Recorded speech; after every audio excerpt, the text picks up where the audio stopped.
Students, ये हमारा 5th chapter है पॉलिटी सीरीज का। चैप्टर 5th अपना कौन सा है? सिटीजनशिप। ठीक है, इसमें हम क्या पढ़ेंगे? सिटीजनशिप में सिंपल पहले थ्योरी करेंगे, तो हमेशा करते आ रहे हैं, फिर हम पीवाईक्यू देखेंगे कुछ, फिर हम अपने लेटेस्ट क्वेश्चन देखेंगे।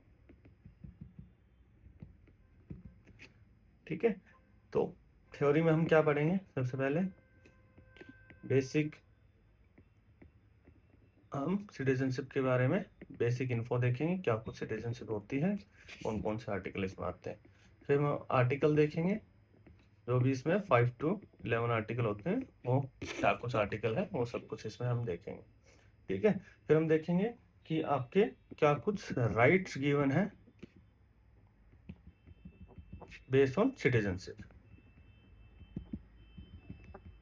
ठीक है, फिर हम अपना अगला क्या देखेंगे? अपने कुछ एक्सेप्शंस है जो सिटीजनशिप के बेस पे होती है। लास्ट हम सिटीजनशिप एक्ट है अपना 1955, उसमें जो एक्विजिशन है और लॉस ऑफ सिटीजनशिप है, ठीक है, वो हम इसमें देखेंगे। ठीक है,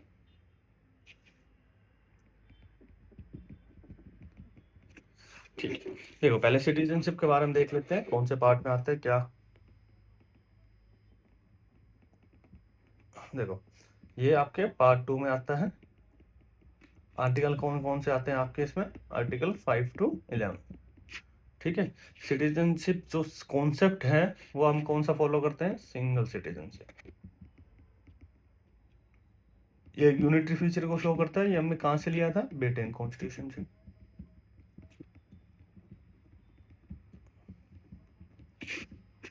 ठीक है, सिटीजनशिप यदि हम बात करें तो इंडिया में हम क्या बोलते हैं? स्टेट में दो काइंड ऑफ पीपल रहते हैं, two kinds of people reside in India. पहले हैं सिटीजन, दूसरे हैं हमारे एलियन।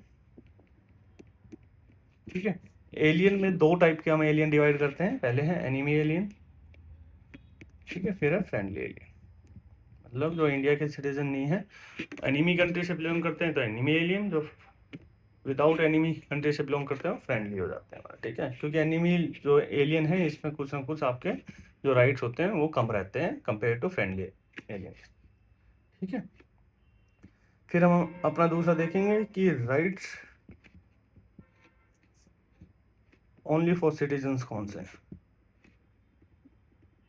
क्योंकि इससे डायरेक्ट क्वेश्चन बन जाते हैं आपके। तो हम इसको डिवाइड कर लेते हैं फंडामेंटल राइट्स में। फंडामेंटल राइट्स में कौन कौन से आर्टिकल हैं जो ओनली फॉर सिटीजन्स है? जैसे कि आर्टिकल 15, 16, 19, 29 एंड 30। ये 5 आर्टिकल आप याद रखोगे, 15, 16, 19, 29, 30। ठीक है, ये सिर्फ सिटीजनशिप के लिए होते हैं। ठीक है, सिटीजनशिप जिसके पास होती है उनके लिए ये आर्टिकल होते हैं। ठीक है, दूसरा हम क्या देखेंगे? राइट टू वोट वाला। वो भी सिर्फ आपके सिटीजन, यदि आप सिटीजन हो तभी आप अपनी वोट को कास्ट कर सकते हो। ठीक है, राइट टू कॉन्टेस्ट, या आप सिटीजन हो तभी आप, तो भी लोकसभा के इलेक्शन हो, ऐसे असेंबली के इलेक्शन हो, तो आप उसमें पार्टिसिपेट कर सकते हो। ठीक है, कुछ ऐसे ऑफिसेज होते हैं जो कि आप सिटीजनशिप हो, सिटीजनशिप है आपके पास तभी आप उनको एक्वायर कर सकते हो। जैसे कि गवर्नर है, प्रेसिडेंट है आपका, जैसे कि आपके सुप्रीम कोर्ट, हाई कोर्ट के जज हैं। ठीक है, जैसे कि अटॉर्नी जनरल है और एडवोकेट जनरल। इनमें क्या कुछ डिफरेंस होता है वो आगे वाली क्लासेस में देखेंगे। ठीक है, और आपकी जो फंडामेंटल ड्यूटीज होती है वो किस पे अप्लाई होती है? Only for citizen. इसमें इंपॉर्टेंट कौन कौन सा है? आपका एक ये इंपॉर्टेंट है, आपका ये बहुत ज़्यादा इंपॉर्टेंट है, और आपका ये बहुत ज़्यादा इंपॉर्टेंट है। ठीक है, फिर हम तीसरा अपना क्या देखेंगे? कुछ एक्सेप्शंस क्या क्या है।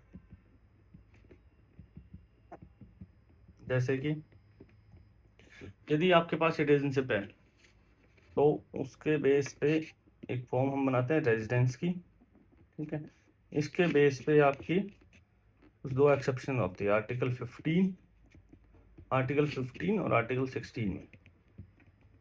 आर्टिकल 15 में हम क्या बोलते हैं कि बेसिकली आर्टिकल 15 है किस चीज़ के लिए कि state can not discriminate based on the ground of या on the basis of gender, caste, ठीक है, सेक्स, रिलीजन, रेस, ठीक है, लेकिन उसमें एक गिवन नहीं है, वो है रेजिडेंस। इसमें होता क्या है, state can not discriminate on the basis of sex, gender, race, religion, sex, gender, race, religion, ठीक है, but not on the basis of residence, not.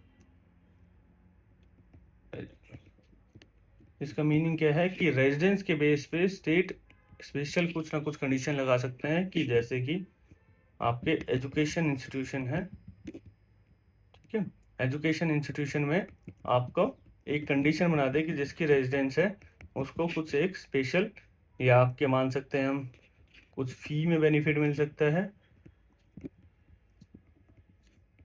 या उनके लिए अलग स्कॉलरशिप हो सकती है, ठीक है, या एडमिशन क्राइटेरिया है वो थोड़ा सा आपका लिबरल हो सकता है। तो मतलब ऐसी कुछ कंडीशन लगा सकते हैं स्टेट रेजिडेंस के बेस पे, ठीक है, क्योंकि स्टेट इसमें कहीं भी ये गिवन नहीं है कॉन्स्टिट्यूशन में कि state can not discriminate on the basis of residence, ठीक है। आर्टिकल 16 क्या कहता है, आर्टिकल 16 कहता है कि पब्लिक एम्प्लॉयमेंट में state will not discriminate on the basis of, वही आपका ये जो हमने बात की है, सेक्स, जेंडर, रेस, रिलीजन, ठीक है, इन द पब्लिक एम्प्लॉयमेंट। लेकिन इसमें एक एक्सेप्शन क्या है कि पार्लियामेंट आपका एक रेजिडेंस का क्राइटेरिया बना सकती है किसी भी स्टेट के लिए भी, ठीक है। इसके रिगार्डिंग हम देखें तो एग्जांपल क्या है हमारे पास, एक पार्लियामेंट ने लॉ पास किया था पब्लिक एम्प्लॉयमेंट, ठीक है, रिक्वायरमेंट एज रेजिडेंस, ठीक है, एक एक्ट था आपका 1957 का, ठीक है। इसका मतलब क्या है, इसमें एक दो चीज आप क्या याद रखोगे कि आर्टिकल 16 में सिर्फ पार्लियामेंट ही रेजिडेंस का एक क्राइटेरिया लगा सकती है पब्लिक एम्प्लॉयमेंट में, स्टेट के अंडर ये पावर नहीं होती है, ठीक है। ये हो गया अपना एक्सेप्शन। हाँ, दूसरा क्या है, तीसरा यदि हम बात करें तो क्या है आपका कि जो आपका आर्टिकल 19 के अंडर जो मूवमेंट, राइट टू मूवमेंट या रेजिडेंस का जो आपके पास अधिकार होता है, उस पे भी थ्रू आईएलपी और पीएपी या आरएपी बोल देते हैं। इसका मीनिंग क्या होता है, इनर लाइन परमिट। बच्चों को बहुत ज़्यादा कंफ्यूजन होती है। इनर लाइन परमिट, इसका मीनिंग होता है प्रोटेक्टेड एरिया, ठीक है, प्रोटेक्टेड एरिया परमिट। आरएपी मतलब रेस्ट्रिक्टेड एरिया परमिट, ठीक है। अब इसमें क्या कुछ डिफरेंसेस होते हैं वो देख लेते हैं, काफ़ी बच्चों को कंफ्यूजन रहती है इसमें। ये ओनली फॉर सिटीजन्स है, ये आपके फॉरेनर्स के लिए होता है। इसमें होता क्या है कि आईएलपी मतलब जो भी कुछ ऐसे आपके एरिया होते हैं जो शेड्यूल्ड ट्राइब्स के लिए बेसिकली प्रोटेक्टेड रहते हैं, तो वहाँ जाने के लिए आपको एक परमिट लेना पड़ता है। परमिट कौन देता है, state government, for specified time, ठीक है। कौन देता है, पहली बात स्टेट गवर्नमेंट। किसके लिए होता है, ओनली फॉर सिटीजन्स, ये फॉरेनर्स के लिए होता है। इसमें कौन देता है, मोवा, जो आपके मिनिस्ट्री ऑफ होम अफेयर्स, ठीक है। तो ये आप याद रखना कि पीएपी जो असाइन किया जाता है वो फॉरेनर्स को, आईएलपी आपके सिटीजन्स के लिए होता है, ठीक है। ये हमारे कुछ एक्सेप्शंस है जो हमने देखे हैं। फिर हम इसमें देखेंगे सिटीजनशिप, अच्छा आपके आर्टिकल नहीं किए हैं क्या, चलो आर्टिकल हम लास्ट में देख लेते हैं।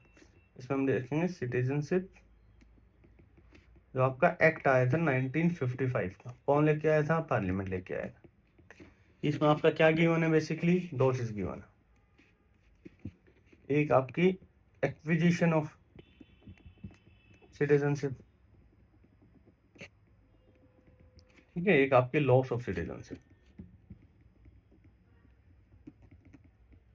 अब एक्विजिशन 5 तरह की होती है आपकी, लॉस आपके 3 तरह के होते हैं। ठीक है, एक्विजिशन में यदि हम देखें तो बाय बर्थ, इसका मीनिंग क्या है, इसमें बहुत सारे अमेंडमेंट हुए हैं, जैसे कि लेट जो आपका 2003 के बाद 2004 में जो कुछ कंडीशन बनाई गई, यदि आपके कोई भी पेरेंट, इसको बोलते हैं जस्ट सोली, जस्ट सोली मतलब बाय राइट्स ऑफ सॉइल। ठीक है, इसमें क्या बोलते हैं, यदि आपके कोई भी पेरेंट्स, दोनों पेरेंट्स या आपका कोई भी एक पेरेंट्स, ठीक है, वो इंडियन सिटीजन है, तो आपका जो बच्चा होगा वो भी आपका इंडियन सिटीजनशिप आपके एक्वायर ले सकता है, यदि वो इंडिया में ही पैदा हुआ है, तो उसको बोलते हैं just soli right of soil. ठीक है, लेकिन इसमें कुछ कंडीशंस भी क्या होती हैं, यदि यदि कोई फॉरेनर डिप्लोमेट्स है और इलीगल इमिग्रेंट है,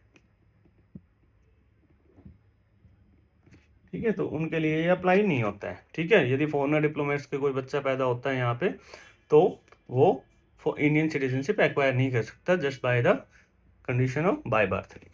ठीक है, फिर आता है आपका बाय डिसेंट। बाय डिसेंट का मीनिंग क्या है, यदि आपके कोई भी पेरेंट्स इंडियन सिटीजन है और आप पैदा हुए हो कहीं फॉरेन कंट्री में, ठीक है, तो उसमें आपको क्या करना होता है, इसको हम बोलते हैं जस्ट संगविन। ठीक है, जस्ट संगविन का मीनिंग क्या होता है, सिंपल कि बाय राइट ऑफ ब्लड। ठीक है, तो मतलब आपके पेरेंट्स इंडियन सिटीजन्स हैं, कोई भी एक पेरेंट्स, और आप फॉरेन में कहीं पैदा हुए हो, तो वहाँ पे आपको विद इन 1 ईयर आपको इंडियन जो कॉन्सुलेट्स होते हैं, ठीक है, वहाँ पे आपको रजिस्टर करना होगा अपने बच्चे को। ठीक है, तीसरी कंडीशन होती है आपकी बाय रजिस्ट्रेशन। बाय रजिस्ट्रेशन का सिंपल मीनिंग क्या है, यदि कोई इंडियन ओरिजिन पर्सन, ठीक है, इंडिया की सिटीजनशिप लेना चाह रहे हैं, तो उनको क्या करना पड़ेगा, उनको ऑर्डिनरी रेजिडेंट रहना पड़ेगा। कितने साल के लिए, 7 साल के लिए, तभी वो अप्लाई कर सकते हैं किसके लिए, सिटीजनशिप के लिए बाय मीन्स ऑफ रजिस्ट्रेशन। ठीक है, ये इंडियन ओरिजिन के लिए है, 7 साल का क्राइटेरिया इसमें याद रखना है। फिर आता है बाय नेचुरलाइजेशन।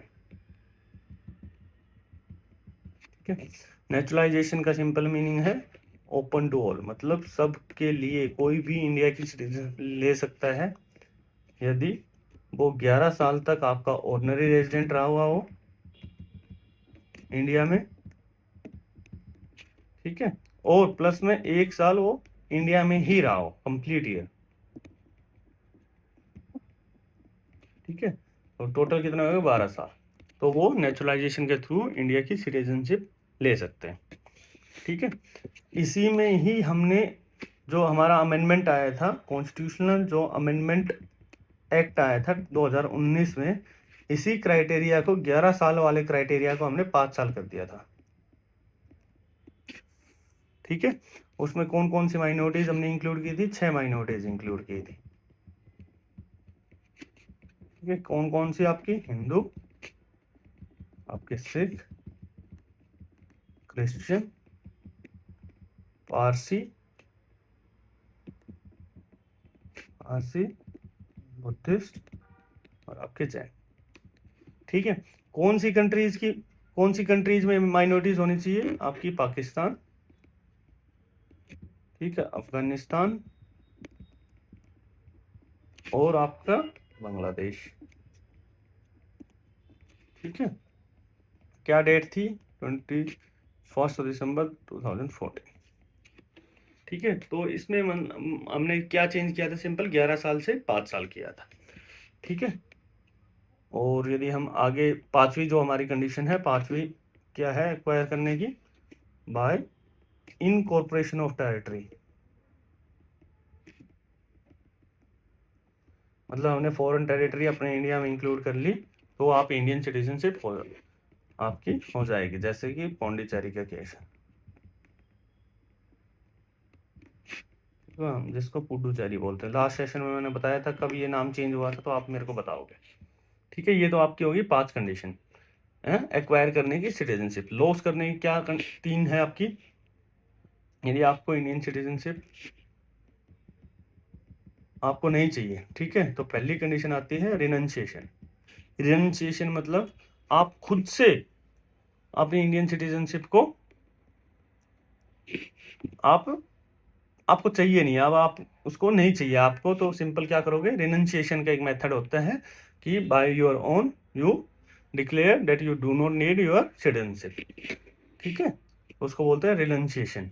लेकिन इसमें कुछ एक्सेप्शंस क्या होते हैं कि यदि वॉर टाइम में सेंट्रल गवर्नमेंट चाहे तो आपकी वो उसको एक्सेप्ट नहीं कर सकती है, ठीक है।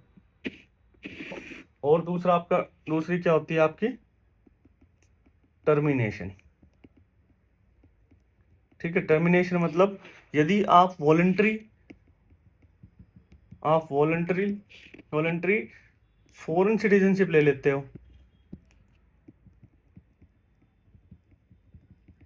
ठीक है, आप वॉलंटरी फॉरेन सिटीजनशिप ले लेते हो तो इंडिया की जो सिटीजनशिप है आपकी वो ऑटोमेटिकली रिमूव हो जाएगी, ठीक है। इसमें क्या है, इंडियन सिटीजनशिप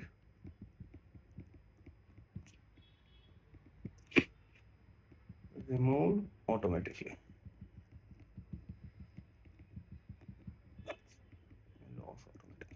ठीक है। थर्ड है आपकी क्या है, डेप्रीवेशन, ठीक है। डेप्रीवेशन मतलब डिप्राइव करना, आपको किसी चीज से डिप्राइव करना। कैसे डिप्राइव कर सकते हैं हम, यदि इसमें 4-5 कंडीशन होती है आपकी जिसके थ्रू आप किसी भी सिटीजन को डिप्राइव कर सकते हो। पहली कंडीशन क्या है, आपने कोई भी सिटीजनशिप जो इंडिया के लिए है वो कोई फ्रॉड से ली है, कोई मतलब गलत मीन से ली है, ठीक है। आप सिटीजन तो बन गए हो इंडिया के, लेकिन मेथड है वो आपका गलत है, ठीक है। दूसरी कंडीशन क्या है कि आप जैसे कि इंडियन सिटीजनशिप को तो फॉलो कर रहे हो लेकिन इंडिया के कॉन्स्टिट्यूशन के लिए लॉयल नहीं हो आप, ठीक है। तीसरी कंडीशन क्या है कि यदि कोई भी आप, जैसे हमारा वॉर चल रहा है मान लेते हैं इंडिया पाकिस्तान के साथ में, और आप उनके साथ में ट्रेड करने लग रहे हो, ठीक है, तो तीसरी कंडीशन में हम यहाँ ये डिप्राइव कर सकते हैं, ठीक है। चौथी आपकी कंडीशन क्या होती है, यदि आपने जैसे सिटीजनशिप ली है नेचुरलाइजेशन के थ्रू या रजिस्ट्रेशन के थ्रू, ठीक है, और विद इन 5 ईयर आप कोई भी फॉरेन कंट्री में 2 साल के लिए इम्प्रिजेंट हो जाते हो, तो भी आपकी जो सिटीजनशिप है वो डिप्राइव की जाएगी। पांचवी कंडीशन क्या है इसमें, सिंपल, पांचवी कंडीशन ये है, यदि आप इंडियन सिटीजन हो और आप, ठीक है, देश से बाहर रहने लग रहे हो, कहीं भी फॉरेन कंट्रीज में रहने लग रहे हो 7 साल के लिए कंटिन्यूअसली, तो भी आपकी इंडियन सिटीजनशिप आपकी डिप्राइव हो जाएगी, ठीक है। लेकिन इसमें क्या है, कुछ एक्सेप्शन क्या है कि इसमें इंडियन सिटीजन से और गवर्नमेंट जो सर्वेंट है उनके लिए ये अप्लाई नहीं होता है, ठीक है। हमने क्या बात करी है, 5 कंडीशन की,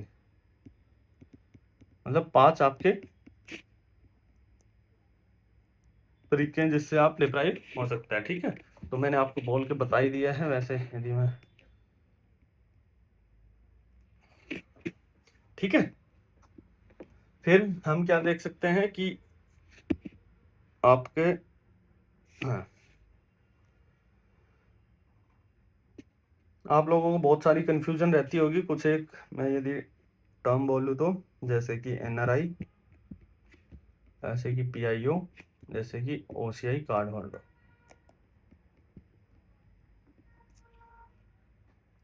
ठीक है। देखो पीआईओ, पहले मैं थोड़ा सा ब्रीफ इसको करूं। एनआरआई का मीनिंग क्या होता है, नॉन रेजिडेंट ऑफ इंडिया, मतलब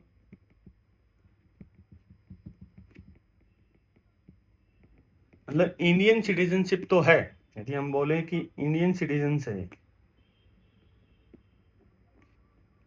इंडियन सिटीजनशिप है, इंडियन पासपोर्ट भी है इनके पास में, ठीक है, लेकिन ये फिलहाल इंडिया में रह नहीं रहे हैं, ठीक है, एनआरआई है। पीआईओ मतलब पर्सन ऑफ इंडियन ओरिजिन, मतलब ये इंडियन ओरिजिन के हैं लेकिन इनके पास में ना ही इंडियन सिटीजनशिप है ना ही इनके पास इंडियन पासपोर्ट है, ठीक है। इंडियन ओरिजिन, इनको क्या बोलते हैं, पर्सन ऑफ इंडियन ओरिजिन, ठीक है। इनके पास फॉरेन सिटीजनशिप होती है, फॉरेन पासपोर्ट होता है।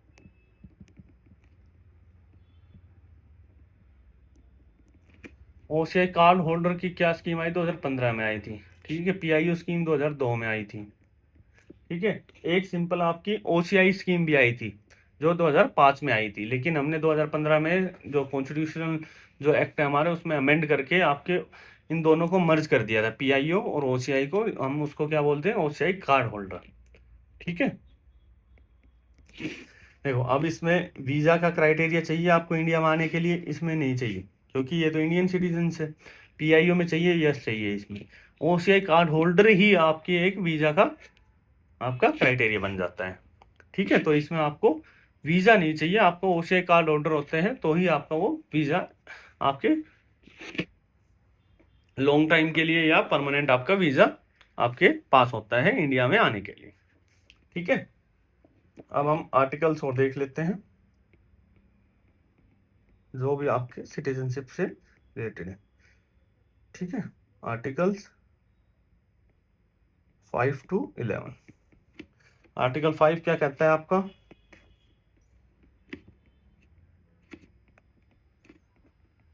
ठीक है, आर्टिकल 5 क्या कहता है आपका कि आपका at the commencement of the constitution, मतलब 26 जनवरी 1950 से आपके कौन कौन क्या सिटीजन्स थे, मतलब सिटीजन्स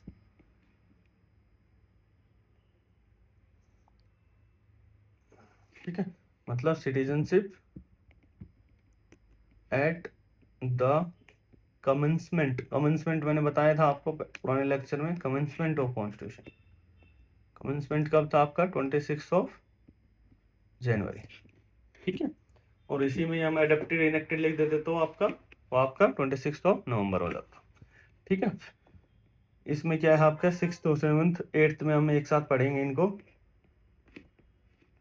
इसमें है राइट्स ऑफ सिटीजन्स,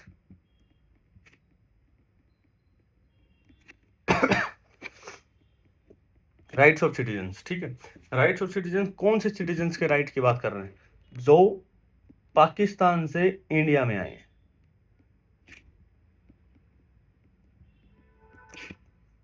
ठीक है, राइट्स ऑफ सिटीजन जो इंडिया से माइग्रेट होके पाकिस्तान में गए हैं। ठीक है, यहाँ राइट्स ऑफ सिटीजन 8th में आर्टिकल में क्या बोलने लग रहे हैं, ऑफ इंडियन ओरिजिन।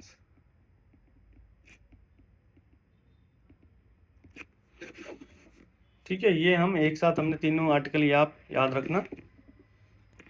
ठीक है, 9th आर्टिकल आपका क्या बोलता है, सिंपल 9th आर्टिकल बोलता है यदि आप वॉलंटरी अपनी सिटीजनशिप एक्वायर अपने क्या बोलते। ठीक है, तो मतलब ये क्या बोलने लग रहा है आर्टिकल 9, थोड़ा सा आईपैड हैंग हो रहा है। आर्टिकल 9 क्या बोल रहा है, यदि आपने फॉरेन की कोई सिटीजनशिप ले ली है वॉलंटरी, ठीक है, तो आपकी जो इंडियन सिटीजनशिप है वो आपकी यूं हो जाएगी, सिंपल है।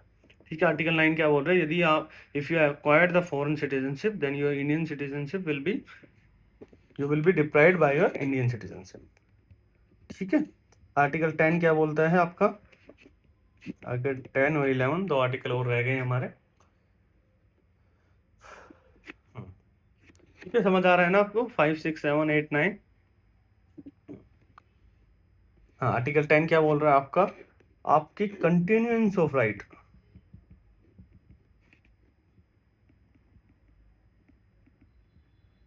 ऑफ सिटीजनशिप, मतलब यदि आप सिटीजनशिप आपके पास है तो उसमें क्या कुछ आपके राइट कंटिन्यू रहेंगे। ठीक है, आर्टिकल 11 क्या बोलता है, पार्लियामेंट के अंडर अथॉरिटी है कि वो by law right to citizenship है उसको अपने हिसाब से डील कर सकती है। ठीक है, पार्लियामेंट बाय लॉ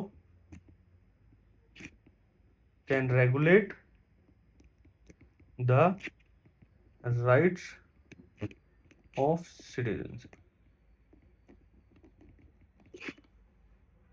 ठीक है,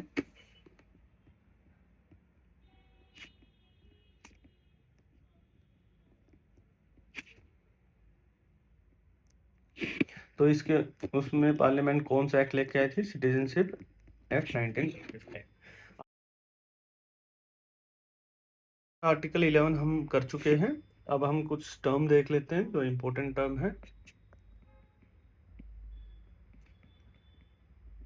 इम्पोर्टेंट टर्म जैसे कि हमने यूज किया था ऑर्डिनरी रेजिडेंट। ठीक है, ऑर्डिनरी रेजिडेंट जो हमने यूज किया था, किस में यूज किया था, जब हमने एक्वायर पढ़ी थी रजिस्ट्रेशन और नेचुरलाइजेशन के थ्रू।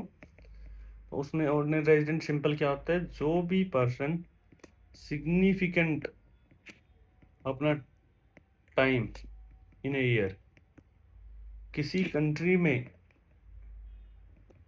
बिताने लग रहा है तो उसको हम बोलते हैं ऑर्डिनरी रेजिडेंट, जिसको हम बोलते हैं हैबिचुअल। ठीक है, हैबिचुअल रेजिडेंस। हैबिचुअल मतलब जो इंडिया में ही रहने लग रहा है। वो हमें कैसे पता लगेगा, यदि कोई रेंट पे रहने लग रहा है या अपना घर ओन कर रखा है, बिल भरने लग रहा है, तो उससे हमें पता लगता है। ठीक है, ये तो बेसिक डेफिनेशन होगी। यदि इसी में ही इनकम टैक्स एक्ट के देखें, इनकम टैक्स एक्ट के यदि हम देखते हैं डेफिनेशन, तो वो सिंपल क्या कहते हैं, यदि कोई भी पर्सन 182 डेज से ज़्यादा या उसके बराबर रहने लग रहा है इन ईयर, तो वो आपका रेजिडेंस कहलाएगा, रेजिडेंट कहलाएगा। ठीक है, दूसरा हमने देखा था सिटीजनशिप जो एक्ट है 1955 का, वो आपका 6 टाइम्स अमेंड हो चुका है।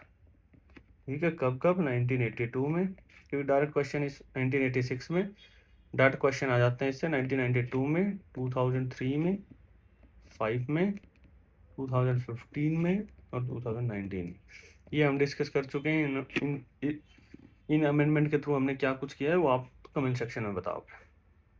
ठीक है, दूसरा कुछ यदि हम टर्म देखें, डोमिसाइल वर्सेस रेजिडेंट। डोमिसाइल मतलब जिसको इंडियन सिटीजनशिप या सिटीजनशिप होती है, तो वो उसकी कैसे पता लगता है हमें, डोमिसाइल के थ्रू। रेजिडेंट मतलब जो सिंपल रेजिडेंट है, ठीक है, उसमें सिर्फ हम फिजिकल प्रेजेंस की बात करते हैं। ठीक है, अब हम क्वेश्चन देख लेते हैं अपने। देखो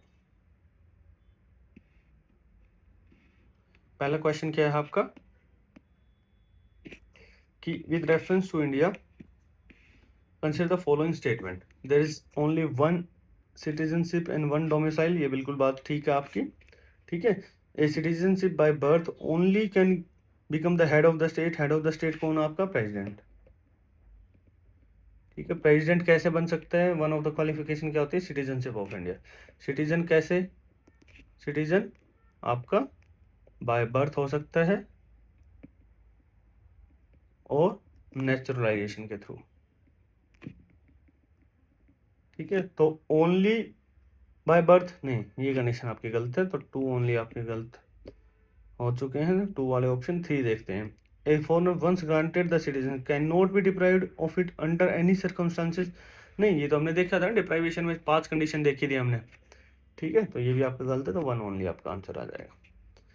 ठीक है, देखो सेकंड क्वेश्चन क्या है कि in the Indian constitution the provision of citizenship are mentioned in. हमने ये तो पहले ही जब हमने सिटीजनशिप देखा था, आर्टिकल देखे थे, कौन से पार्ट में, पार्ट 2 में आपका। ठीक है, पार्ट 3 में क्या आपके फंडामेंटल राइट्स, पार्ट 4 में क्या आपका डीपीएसपी। ठीक है, पार्ट 4A में क्या है आपका फंडामेंटल ड्यूटीज। पार्ट 1 में क्या क्या है, यूनियन एंड इट्स टेरिटरीज।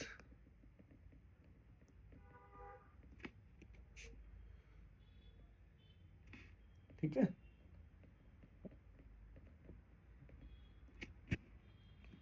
चलो नेक्स्ट क्वेश्चन देखते हैं। The citizenship act was passed by the Indian parliament in the year. ये तो हम बहुत बार कर चुके हैं डिस्कस, 1955। ठीक है, वो विच of the following is not a condition for becoming a citizen of India. हमने देखा था बाय बर्थ एक कंडीशन है, डिसेंट है, नेचुरलाइजेशन है।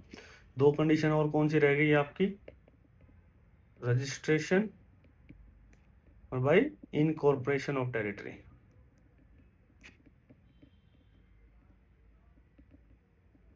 ठीक है, एक्वायरिंग प्रॉपर्टी आपकी कोई कंडीशन नहीं है।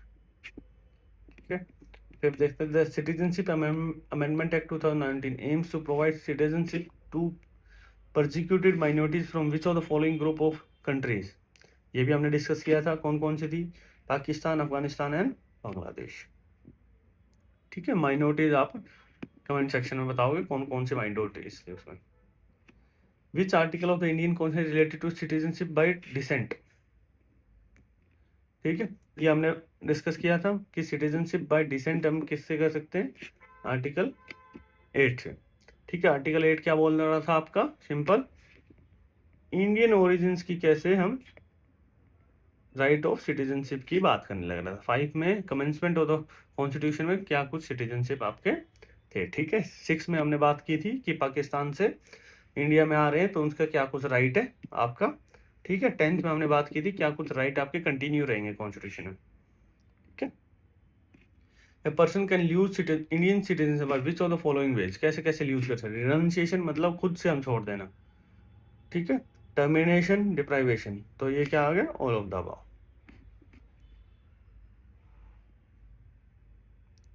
तो who among the following is called the first citizen of India, इसको हम फर्स्ट सिटीजन बोलते हैं इंडिया के, जो हेड ऑफ द स्टेट होता है। हेड ऑफ द स्टेट कौन है अपना, द प्रेसिडेंट ऑफ इंडिया। ठीक है, next question, the dual citizenship is a feature of which type of government, कौन से टाइप ऑफ गवर्नमेंट का ड्यूल फीचर होता है, आपके फेडरल गवर्नमेंट होती है। जैसे हम यूएसए में देखते हैं, यूएसए में आपका क्या है कि नेशनल लेवल पे अलग है, आपके स्टेट लेवल पे अलग है। ठीक है, which ministry is responsible of matter related to citizenship in India, ये भी हमने देखा था, कौन सी थी, मिनिस्ट्री ऑफ होम अफेयर। जो हमने फॉरेन्स में पीएपी देखा था, प्रोटेक्टेड एरिया परमिट, जो हमने देखा था। ठीक है, तो ministry of home affair. Latest question देख लेते हैं, विच of the following note a method of using Indian citizen under the citizenship act 1955। ये हम देख चुके हैं, रिनंसिएशन से हम छोड़ सकते हैं, टर्मिनेशन, डिप्राइवेशन, नेचुरलाइजेशन तो एक्वायर करने का है, यूज करने का कोई। ठीक है, Who among the following has the power to determine the condition for the acquisition and termination of citizenship in India? कौन डिटरमाइन करेगा, हमने आर्टिकल 11 पढ़ा था, पार्लियामेंट अंडर आर्टिकल 11, कि parliament can make the laws to regulate the rights of citizenship. ठीक है, उसके उपलक्ष्य में उन्होंने क्या बनाया है कि सिटीजनशिप आपका एक्ट 1955। ठीक है, बोलो to order to acquire citizenship by registration a person of Indian origin must be ordinary resident of how many years, registration तो 7 ईयर। यदि यही आपका आ जाता आपका नेचुरलाइजेशन तो आपका 12 ईयर हो जाता। ठीक है, if a new territory becomes a part of India who notifies the person of that territory to be citizen of India, कौन नोटिफाई करेगा, ये भी हम देख चुके हैं, मिनिस्ट्री ऑफ होम अफेयर। ठीक है, स्टेटमेंट वाले क्वेश्चन देख लेते हैं। तो consider the following statement, the concept of single citizenship in India borrowed from Britain constitution. ठीक है, ये बिल्कुल ठीक है। In India person who acquire citizen bye naturalisation can never be the president, ये हमने पढ़ा था, नहीं। प्रेसिडेंट पहला ही क्वेश्चन जब हमने देखा था, प्रेसिडेंट कैसे कैसे बन सकते हैं सिटीजनशिप से, बर्थ और नेचुरलाइजेशन। ठीक है, तो वन ओनली आ गया, सेकंड ऑप्शन आपका गलत है। ठीक है, दूसरा आपने, चलो ये तो सिंगल सिटीजनशिप देख लिया हमने, बोरो किया, और क्या क्या हमने बोरो किया ब्रिटिश ब्रिटिश कॉन्स्टिट्यूशन से, आप कमेंट सेक्शन में बताओगे। नेक्स्ट क्वेश्चन देखते हैं, consider the following statement regarding the loss of citizenship, the termination take place when an Indian citizen voluntary acquires the citizenship of another country, यही तो पढ़ा था हमने टर्मिनेशन में। ठीक है, ऑटोमेटिकली आपका रिमूव हो जाती है आपकी जो कंट्री की citizenship. Deprivation is a voluntary act by the citizen to give up Indian citizenship, नहीं, डिप्राइवेशन में हम वॉलंटरी एक्ट नहीं होते हैं give up the Indian citizenship. ठीक है, डिप्राइव करती है सेंट्रल गवर्नमेंट आपकी, कुछ कंडीशन बताई थी मैंने आपको, 5 कंडीशन बताई थी। ठीक है, यदि आपने सिटीजनशिप बाय फ्रॉड एक्वायर की है, या आप कॉन्स्टिट्यूशन को डिसलॉयल हो, या आप एनिमी कंट्रीज के साथ ट्रेड कर रहे हो, या आप नेचुरलाइजेशन रजिस्ट्रेशन के बाद 2 साल आप फॉरेन कंट्रीज में इम्प्रिजन रहते हो। ठीक है, 5वीं कंडीशन क्या थी, आप जो इंडियन सिटीजन होते हुए फॉरेन कंट्री में आपके 7 साल रेगुलर रहने लगे, उसमें आपके एक्सेप्शन क्या थे, उसमें स्टूडेंट और आपके गवर्नमेंट सर्वेंट होते हैं, वो इंक्लूड नहीं होते हैं। ठीक है, बोला consider the following statement about the citizenship amendment act 2019, it applies to migrant from Pakistan, Afghanistan and Bangladesh. ठीक है, it cause 6 minorities, Hindu, Sikh, Buddhist, Jain, Parsi and Christian, ये तो हमने डिस्कस किया था, both 1 and 2। Match the following देख लेते हैं, बोल रहे हैं कि आर्टिकल 5, 8, 9 एंड 11, 5 किससे डील कर रहा था, citizens at the commencement of the constitution, हमने देखा था। आर्टिकल 8 आपका क्या बोलने लग रहा था आपका कि इंडियन ओरिजिन के पीपल यदि उनको उनके क्या कुछ राइट्स होते हैं, तो rights of citizens of certain person of Indian residing outside India. ठीक है। आर्टिकल आपका 9 क्या बोलने लग रहा था, सिंपल कि persons voluntary acquire citizenship of a foreign state not to be citizens. Article 11 में हमने बात की थी parliament to regulate the right of citizenship by law. तो ए का टू ऑप्शन है आपके,